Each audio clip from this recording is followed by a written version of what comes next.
Good afternoon, students. Today we study about legal issue in obstructive and gynecology. यहाँ पे हम पढ़ेंगे क्या क्या लीगल इश्यूज हैं, है ना, गायनिक में, और क्या क्या प्रॉब्लम्स आती हैं, क्या क्या लीगल इश्यूज होते हैं जो फेस करने पड़ते हैं डॉक्टर्स और नर्स को पेशेंट के साथ। वो चीज़ हम पढ़ेंगे यहाँ पे। तो यहाँ पे क्या लिखा है, problem of medication. Problem of medication में क्या है, nurse provide medication to the client.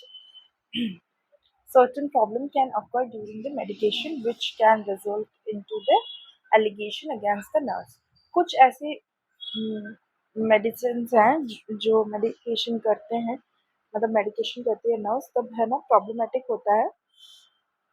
और ये क्या होता है कि एलिगेशन के काम आता है, मतलब certain problems can occur during the medication which can result to allegation against the nurse. मतलब कोई प्रॉब्लम हो गई, जैसे कोई दवाई देनी थी और नहीं देना, मतलब देनी थी और वो नहीं दी, या फिर कोई ऐसी दवाई दे दी जो उसको नहीं देनी चाहिए थी और उससे प्रॉब्लम हो गया चाइल्ड लेबर में, तो उसकी वजह से एलिगेशंस लगता है नर्स पे, या इम्प्रॉपर डोजेस दे देते हैं मेडिकेशन से, फिर क्लाइंट इम्प्रॉपर मेडिकेशन दे क्लाइंट को, है ना, फिर रॉन्ग रूट दे दिया।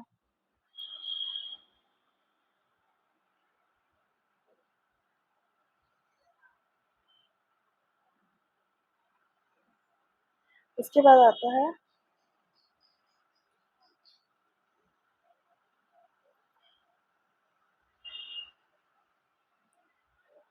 फेलियर इन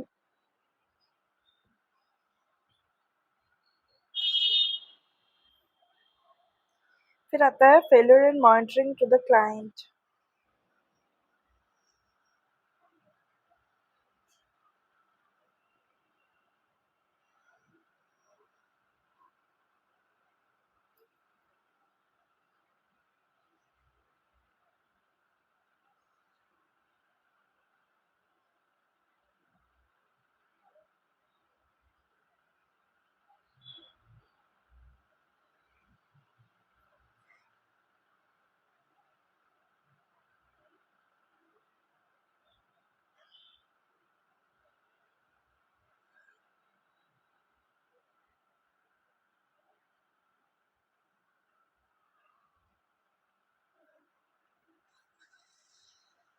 ओके, सो यहाँ पे क्या बताया गया है, इन responsibility of the nurse to monitor the client regularly depending upon the condition of the client. She is expected to monitor the condition of the client admitted. जो admitted client है उसकी जो उसकी रिस्पॉन्सिबिलिटी लेना रेगुलरली डिपेंडिंग होता है किस पे, उसकी कंडीशन पे, है ना। और क्या होता है, ये कंडीशन क्या होती है, क्लाइंट की एडमिटेड होती है गायनेकोलॉजिकल प्रॉब्लम, इसको प्रॉपर डॉक्यूमेंटेशन और प्रॉपर मॉनिटरिंग करके,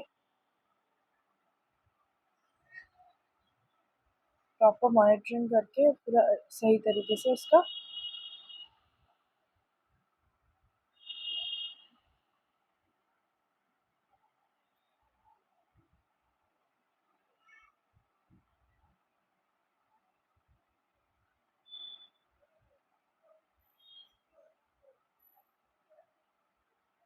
प्रॉपर मॉनिटरिंग करके इसको रखना पड़ता है, मतलब नोट जो भी फिजिशियन है उसको भी पूरा डॉक्यूमेंटेशन बताओ, है ना।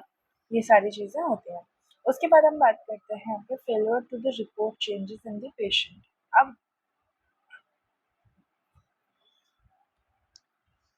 जो रिपोर्ट है, nurse to do the regular monitoring, हमेशा देखना हो आप लोग कि एक फाइल बनी रहती है जिसमें हम रेगुलरली मॉनिटरिंग करते हैं कि क्या हो रहा है, क्या नहीं हो रहा है, क्या चीज़ें चल रही है ना, पेशेंट को कितना इनटेक आउटपुट दिया है, क्या क्या मेडिकेशंस दिए, ये सारी चीज़ें हम क्या करते हैं, रिपोर्ट मतलब देखते हैं उसमें। तो यहाँ पे क्या है, nurse do the regular monitoring and assessment of the client. During assessment, she may notice make any changes in the client condition This has been brought to the notice of the physician. With this precious life can be saved. यहाँ पे क्या हो रहा है, nurse क्या कर रही है, रेगुलर मॉनिटरिंग कर रही है, असेसमेंट कर रही है क्लाइंट का। ठीक है, ड्यूरिंग असेसमेंट ये नोटिसेबल होगा चेंजेस हो रहा है कि नहीं कौन सी कंडीशन में, तो ये सारी चीज़ें हम फिजिशियन के थ्रू नोटिस करते हैं, राइट। फिर आता है हमारा failure in assigning the client assessment in the first thing which nurse have to do based on the assessment care is provided by the patient. She is responsible for assessing the report any minute change in the client condition. Higher level of assessment skill to be maintained by nurse in all specially area. यहाँ पे क्या हो रहा है, client जो है वो first thing क्या देख रहा है, यहाँ पे based on assessment care is provided to the patient, और रिस्पॉन्सिबल है किस चीज़ के लिए, रिपोर्टिंग के लिए, है ना। किस भी मिनट में जो भी चेंज हो रहा है, अगर वाइटल्स के लिए है ना, तो उन सारी कंडीशन को भी अगर नहीं किया है तो उन सारी कंडीशन में भी फिर क्या होता है हमारा अगर कुछ भी इसमें पेशेंट को कुछ भी ऐसा लगता है कि ये नहीं होना चाहिए था, मतलब उसको कोई दिक्कत होती है, तो उस वजह से भी कई सारी ऐसी चीज़ें देखने को मिलती हैं हमको कि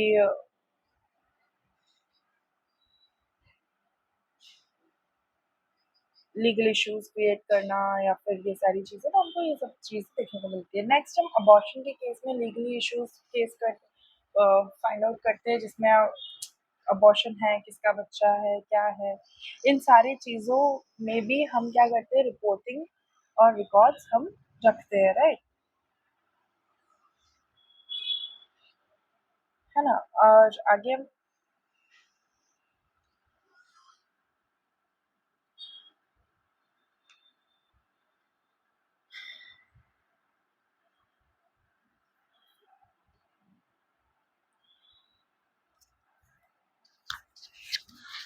अबॉर्शन के बाद अब हमारा आता है नर्सिंग। देखो अबॉर्शन में क्या है, many abortion are perform legally, nurse have to right to refuse assist in the procedure of the abortion. The abortion performed under Act medical termination of pregnancy. She can assist physician in this.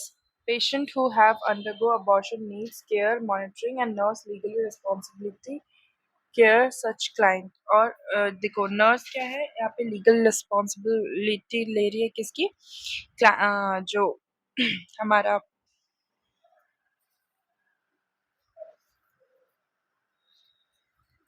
Patient है उसकी, है ना। तो ये सारी चीज़ें हमको देखने को मिलती है। नेक्स्ट हम नर्सिंग केयर ऑफ न्यूबॉर्न को देखेंगे। ठीक है, वेट।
यार।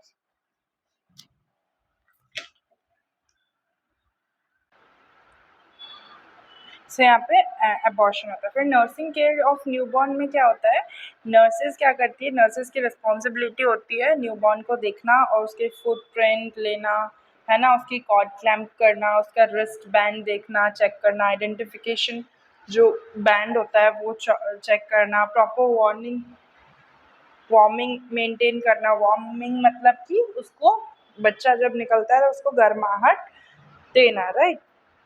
उसके बाद आता है there are many responsibility which the nurse have to carry. तो ये सारी चीज़ें लीगली हम लोग लीगल इशू में देखते हैं, ये सारी चीज़ों का लीगल इशू बनता है, राइट। फिर आता है हमारा ethics in midwifery and gynaecology. तो एथिक्स में एथिकल प्रिंसिपल्स क्या हैं उसके बारे में बात करेंगे। The goal of an ethical midwifery is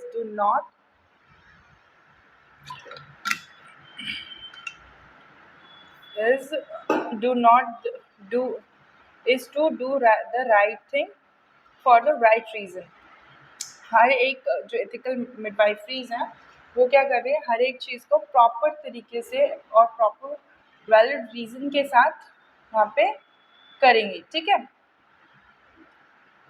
okay, then इसके बाद knowing make goal decisions as well as why these decisions are made up of constitute of the ethical practice. क्या क्या एथिकल प्रैक्टिस है, क्या चीज़ें, कौन सा डिसीजन सही रहेगा, right.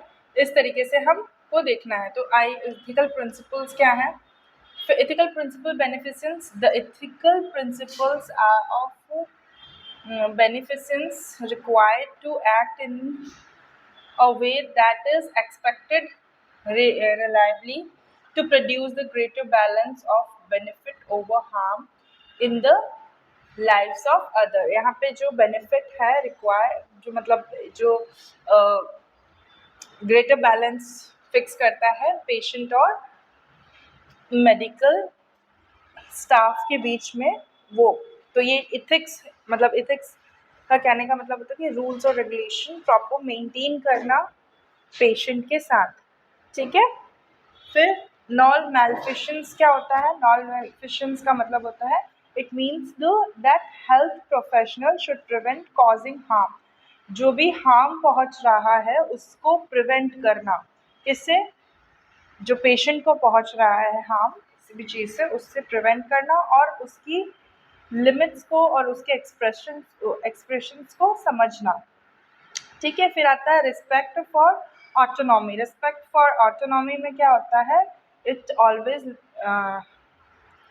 Acknowledge to carry value based preferences. Value based preferences check करना है, जैसे कि एडल्ट का कंटेंट और पेशेंट की चीज़ें को कॉन्फिडेंशियल रखना, पेशेंट की वैल्यू की रिस्पेक्ट करना। These all are the respect of for and autonomy. Okay, the next is beneficence respect to autonomy and gynecological practices। यहाँ पे क्या हो रहा है, beneficence क्या है, based on the autonomy, based on the clinical judgment and gynecological practices are usually in harmony। For example, a woman may present with an ectopic pregnancy। अगर किसी woman का ectopic pregnancy है तो अपने उस चीज़ के साथ एक हारमोनी, एक पहले से ही जजमेंट नहीं पास करना है कि नहीं होगा और ऐसा और वैसा, ये सब नहीं करना है हमें। उसकी जो चीज़ है, उसके जो जिस चीज़ से वो गुजर रही है उसको क्या करना है, हमें प्रॉपर तरीके से देखना है, राइट। उसके बाद आता है हमारा carrying the health professional usually care for their client and such would always have the best interest in the mind making decision behalf of other caring clients। ठीक है, यहाँ पे क्या हो रहा है, because of health professional education trainings किस तरीके से केयर कर रही है, किस तरीके से पेशेंट को देखना है, किस तरीके से पेशेंट को हमें ठीक तरीके से उसको वो करना है, ट्रेनिंग करना है, ठीक है, उसको बताना है, उसको एडवाइस करना, उसको एजुकेट करना है पेशेंट को related to their disease condition. Okay, next is empower and advocacy. अगर अगर मिडवाइफ्स जो हैं वो सपोर्ट करें उनकी ऑटोनॉमी को, राइट डिसीजन और right choice on behalf of any physician, तो उनको उनको क्या करना है, सपोर्ट करना, उनके मेजर रोल्स जो मिडवाइफ के होते हैं उनको एम्फेसिस करना है, वो और वो directed towards the public health promotion के अकॉर्डिंग ही हो, कि मतलब उनके लिए जो पेशेंट है उसके लिए क्या सही रहेगा, क्या गलत रहेगा, ये सारी चीज़ों को भी ध्यान में रखना है। ठीक है, सो ये क्या था हमारा एथिक्स था और लीगल रूल्स के बारे में आज हमने जाना। ठीक है, फिर आता है health as a basic right of all. Basic right of all क्या है, इसमें कंसेप्ट अबॉर्शन क्या है, फीटल राइट्स क्या है, वेरियस राइट्स ऑफ मदर क्या है, लीगल फीटल टिश्यूज रिसर्चेस क्या है, रिसेक्शन कॉन्स्टिट्यूशन क्या है, नंबर ऑफ प्रोड्यूस चिल्ड्रन और चाइल्ड, ये सब क्या है, ये सारी चीज़ों को के बारे में समझना कि क्या हेल्थ बेनिफिट्स हैं इन लोगों को भी, वो आईवीएफ अगर करवा रहे हैं तो उससे रिलेटेड क्या होगा। ठीक है, तो सारी एजुकेशन उनको, मतलब उन सारी चीज़ों के बारे में अवेयरनेस प्रोवाइड करना। ओके, सो इसको इन डिटेल हम कल पढ़ेंगे। दैट्स इट फॉर टुडे, है ना। और इसके पहले अगर आप लोगों को गायनेकोलॉजी समझ में आ रही है और अगर आप लोगों को कोई डाउट है किसी भी टॉपिक से रिलेटेड, अभी तक हमारी 3 क्लास हो गई है, तो किसी भी चीज़ से रिलेटेड अगर आपको डाउट है, कोई टर्मिनोलॉजी नहीं आ रही है, क्योंकि ये सब्जेक्ट आप लोगों के लिए नया है, तो अगर कुछ चीज़ भी दिक्कत कर रही है तो आप मुझे जूम मीटिंग में या फिर अपने ग्रुप पर बता सकते हैं। और लेक्चर्स देखिए, अभी से आप पढ़ेंगे गायनेक तो आपको ईजी जाएगा। ठीक है, so that's it for today. Thank you class, thank you.